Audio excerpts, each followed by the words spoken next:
বন্ধুরা, এই লোকটি ছিল একজন অনেক বড় পুলিশ অফিসার।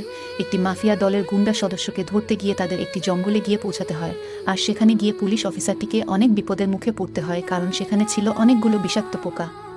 কিন্তু তারা সেগুলো দেখতে পায়নি, আর তাদের উপর সেই পোকাগুলো আক্রমণ করে।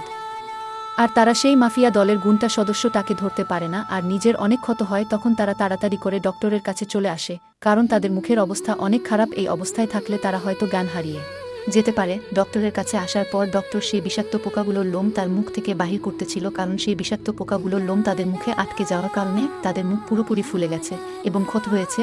এভাবে অনেকক্ষণ যাবৎ চিকিৎসা করার পর এক পর্যায়ে সেই পুলিশ অফিসারটির সাথে যা হলো তা দেখলে আপনিও অবাক হবেন। তার আগে বন্ধুরা, তোমরা যদি চাও তোমার মা বাবা 100 বছর বেঁচে থাক, তাহলে অবশ্যই চ্যানেলটি সাবস্ক্রাইব করে ভিডিওটিতে লাইক দিয়ে কমেন্টে তোমার নিজের নামটি লিখে যাও। ডাক্তার অনেক পরিশ্রম করার পর অনেক কষ্টে পুলিশ অফিসারটির মুখটি পুরোপুরিভাবে সুস্থ করে দিলে পুলিশ অফিসারটি খুশিতে আত্মহারা হয়ে